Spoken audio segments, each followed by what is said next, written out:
Okay, YouTubers. I've been watching lately some videos on the subject of dating, purity, masculinity, etc., etc. And I think a major problem in the whole situation of dating is that one is not seeing the whole picture of the person at all. One is, they're putting their best foot forward, faking a lot of stuff. The best thing to do really is to hang out. And not just hang out with this one person, but also see how they operate in groups. Be hyper alert. Notice every little thing this person reacts to that you're interested in, or that all of them react to. How they react. Go study up on micro gestures, micro expressions, body language, tones of voice, stuff like that. You can find these subjects under those headings or interrogation, how to spot a liar, and things like that, but also spot what they're really interested in, what really affects them. And this will tell you more than going around dating. It also means you're not in a situation where things can get out of control, intimate, when you're falling in love with this person. Maybe this person is with you, or maybe they're just exploiting you. And things can go farther than they really should. With someone that you'll find you won't be able to stay with, or might dump you, or you might find is got additional people, lovers on the side. And note what sort of people they hang around with and how these people react to things. Particularly things about values you care about. You might also want to check on why you care about them, and are you being brainwashed at all by the media? I mean, for example, inclusiveness and tolerance and all that stuff, and accepting other people who are kind of different looking is all very fine, but this can be turned into a vice where there is where there's just nothing is taken as being objectively real or valuable. As one commenter puts it, some cultures are better than others. But people who sacrifice truth for unity and brotherhood and like those states of mind or social interactions that make them feel like they're supreme or divine or something, I mean, this is just, especially when they get a pass when they're got some religious, philosophical, new age, whatever type label on it. And if they don't have that excuse, it's recognized for what it is, some kind of narcissism or other personality dysfunction. And there's a lot of it around. It's also called the sin of pride. Now, as I pointed out in one video, virginity and chastity are not the same thing. There's the technical virgin. Hasn't put his penis in vagina, but he's put it in the mouth, had hand jobs given him. And the woman who has not had a penis in her vagina, but has done everything else with it. That's a technical virgin. Chastity is an integration of the passions, the intellect, the desires, and keeping them under control, and pursuing purity.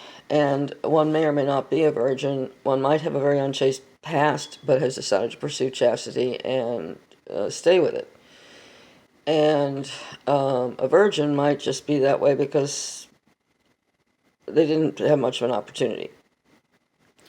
There's the incel crowd, for example. Some of these people are just repulsive. And then others are complaining that they can't find a relationship. They don't want to just get laid. And they're not going to pay for it. They want something more, but some have gotten really bitter about it in some ways. And yes, a lot of women out there are kind of predatory. And if they did land a relationship with a woman like that, they would, well, they'd regret it. So, and maybe in some cases these guys have dodged a bullet. And there's something called a femcel, which is the same idea, and ditto. But another problem is these men who don't like strong women and strong women who like weak men. A lot of the things called femininity are just baptized sin. Manipulation, dishonesty, indirectness, playing games, expecting you to figure out what they mean by little hints and this and that and the other, and not being direct, and being fearful, and physically weak, and so on. At the same time, alluring to some extent. And I suppose putting forth an aura of mystery. And one girl, I couldn't believe this character. She said that boundaries in dating would be not only physical, but including things that you would only talk about with your family and close friends. You don't talk with this person that you're dating that you might get engaged to, like what sort of names you might give your kids if you had them, or what kind of wedding you want. Well, hey, if you want a big, fancy, expensive wedding, whether you're a male or a female, you better make this clear. Because if the other party doesn't want that, then you guys can split up real quick. And if there's somebody to whom the wedding day is the biggest day of her life, sounds like she wants a wedding but doesn't really want the marriage. The guy, he's just a means to an end, and he better ditch it right quick. Now, there are, of course, men like this, and there are men who are concerned about impressing women because they want to get laid, or they are concerned about impressing other men. And both of these, the first is impurity, and the second, and not to mention, I mean, when you get down to it, these guys, they exploit one kind of woman for when they want to sow their wild oats, and then idiot women think, in a blast of ego, that they're the good woman who is better than the other ones who couldn't get him married. They're the one he married. They're the good woman who has made him a better man. No, they aren't. He's just decided he's slowing down. He needs a support system. And he's now ready to stop exploiting one kind of woman for one set of purposes. And now he has another agenda. And he's going to exploit these women, these good women, the one he marries, for another set of purposes. Is he capable of love? Once you've separated sex from affection and been exploiting all that, no. He's just using her, who thinks that, well, that she's the one he married. Yeah, because now he's ready to exploit her for a different set of purposes. Now he's slowing down a little, instead of exploiting some others for another set of purpose. Either way, he considers he's scored against her. And he'll raise their kids to be the same kind of trash he was. Now, the masculinity thing, the guys who are all concerned about impressing other guys, and the women who are concerned with impressing or one-upping other women, they can be quite vicious in their way. They may or may not get violent. Most of the time they don't. But they can pull off cruelties and slanders and wreck everybody's lives in ways that are worse than just beating up another girl or a guy if she's able. They do far more long-lasting damage. And both of these priorities, to impress women just so you feel that you're attractive, even if you're not using them, or impress men for the same reason, impress other men, impress other women, to have the laudation of whatever, the glory that comes from other humans, is not compatible with getting glory from God. Jesus warns. Now, those masculinity traits that involve a different kind of manipulation is more direct. Um, a Violence is an ideal, killing things for the hell of it, and getting laid, and all that stuff. This is not masculinity, and being and wallowing in all kinds of delusionary stuff and self-centered emotional binging. Cluster B, when it gets bad enough. Look that one up in psychology stuff. Both sexes do it. The weaker looking, but the strong men, they're pretty emotional too, except these guys, they limit their emotions to the explosive, negative, hard-hitting, sometimes literally stuff, and hide what they consider weak. And then there's some idiot women that actually don't respect men who show emotions and lean on them or something. These are things you need to find out. Hang out with people. Don't date. You're going to get nothing but fraud and your own inclination to do the same. To put your best foot forward in all cases. No. You want to see them when they're comfortable, when they're relaxed, when they're being themselves, maybe a little drunk. You want to see how they act around other people. You want to see how they operate in groups. You want to see, maybe slide up to the group when they don't see you coming, and you can catch what they're saying, how they're reacting to things that are said. Forget dating. Now, that is if you're looking for long-term, permanent relationship, and I would advise you make it legal. And you make very sure you're not dealing with some predatory type who'll take you to the cleaners. But if you make it legal, you automatically have issues covered. You or your loved one, if one of you dies, isn't going to be automatically out in the street. The kids, illegitimate, and no claim on your, except in some states, on inheritance or anything you had. They don't qualify as they and the loved one you leave behind when you die do not qualify as next of kin. There's no information to be given, no visitation automatically in a hospital, and many other such issues. Now, by and large, when it comes to something like information visitation, you say, I'm their husband, I'm his wife. You know, they're not going to go into the public records throughout all 50 states and try to find out if there's a record of you being married to this person or not. They'll buy it. But there's other things where it won't be that simple. And these things can be corrected with paperwork. Often requires notarized signatures, which is a small fee for that. And designating, and these things can the whole gay marriage thing, they were pushing that on the basis of this sort of thing. Well, routinely, you can get all of these concerns covered, including for a person you give power of attorney to. Don't do this, by the way. Don't give power of attorney unless it's a limited purpose, for a limited time frame, to anybody. But the thing is, there are arrangements that can be made.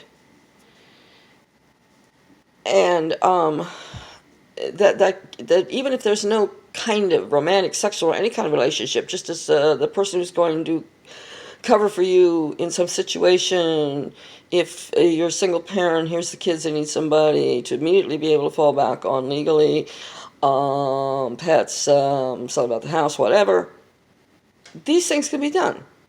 But it was a political move, this gay marriage thing. It's political. It is not any kind of, they were having their marriage ceremonies when they wanted to a long time ago, just for the feel of it. This is strictly political. But if you're going to be with somebody, you need to have both names on the lease, and do not conjoin the bank accounts. And this is true if you're married. You do not want a joint bank account with anyone. Now, there might be an emergency funds account to be joint, okay? One you might need to be able to get money for the other person when they're sick or traveling. And that's different. But you should always keep something, and when you get married or move in together, do not do these sort of things as a trial thing. So we'll see if it works. I think all states now have no-fault divorce, which means effectively all you're doing when you get married is cohabiting. Okay, fine, whatever. Adultery is no longer a criminal offense. You don't even need any grounds to get divorced. You just say some words, sign some papers, and you're married. And if you decide you're bored or whatever, you can get out of it in a hurry. Except there could be major economic negative impacts. The men's rights movement, or MRM, excuse me, they deal with this issue. It has been very unfair. A lot of times it's been done to men. And I wouldn't go so far as to say we're living in a matriarchy, but in some cases it's been experienced like this. Now, I'm not going to go into all of that. There's ways of protecting yourself. The prenup agreement, however, has to be constructed properly, or it could be cut through by a judge. I believe it also includes listing all your assets at the time that you're getting married. Don't hide anything. That could go against the validity of the thing, apparently. And that was from a legal site, a legal advice site. And now, when people, the thing is that Paul says in 1 Corinthians 6:16, there's a sex act that makes the two one flesh and points back to Eden. Okay? A man shall leave his father and mother and cling to, or cleave is the old language, his woman, his wife, Isha, feminine diminutive version of Ish, man is individual. And the two shall become one flesh. In other words, growing intimacy builds to sharing their bodies as well as everything else. And it's a tight bond. And they feel they belong together and belong to each other. And are reliably made. Some of the chemicals involved are oxytocin and dopamine. They did some experiments on a monogamous vole species. When the male, who was normally monogamous, was given an oxytocin blocker, he became promiscuous. Now, it depends on the genetics of the species. Oxytocin does have a bonding effect with humans, but whether it's female or male, they have too many partners, they start getting a bit immune to it. And some men have raised the issue of whether women with a lot of sexual history are capable of pair bonding at all. Probably a lot of them aren't, unless some way the heart is touched first and then the sex comes later, but it doesn't have quite necessarily the same effect. But the same is true of the men. And one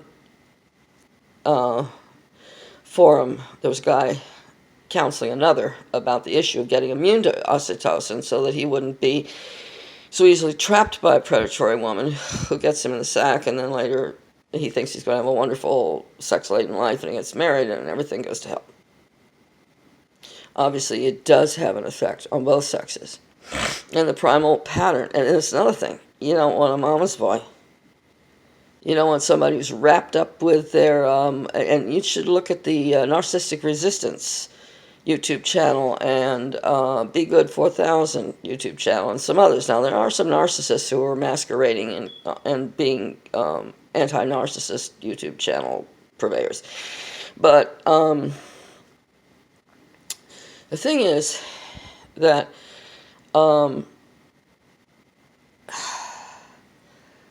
if there's a problem in that person's family and that person hasn't gone no contact with both the main narcissist, the covert narcissist, and the so-called flying monkeys, the agents for the narcissist, the ones who believe their story or maybe even co-narcissists themselves and are serving their agenda as a partner in all this evil. The term flying monkeys comes from that wicked witch of the West having these flying monkeys that she sent out on errands for her in Wizard of Oz. And if this person you're interested in hasn't cut all of that, hasn't gone no contact with these people, and been that way for a long time, By a long time, I mean, I don't know, several months, a few years. If they're not wise to them, if they could still be drawn back to them, these people will wreck your marriage just for the fun of it. Or at least they'll make your life hell. Just for the fun of it. They're scarcely human. So, and some can manipulate by seeming to be very caring. But they always end up making you as dependent on them as possible. So you want to pick up on everything these people that you're going to hang around, and hang around with several social circles. You know, go out to a ball game, go out to easygoing kind of sit outside or bar, restaurant, whatever. Sometimes singly, sometimes with a group. Find out what's really going on. And just forget about dating. It's too artificial. And also puts you in situations where you can be deceived into thinking you found the love of your life, and then you regret it desperately, whether you got legally married or not. You'll probably regret it even more if you did. So, just stop all this dating. Stop listening to dating advices and stuff. Stop trying to impress other people. Sure, if you're in a survival group sort of thing, or survival network, even just in regular business dealings and so on, and just in life. Proverbs says that a good name is more to be valued than gold and silver. You know, you should be reliable. You should have skills. You should be brave. You should be confident. But your first priority should be pleasing God and not just your peer group or whatever.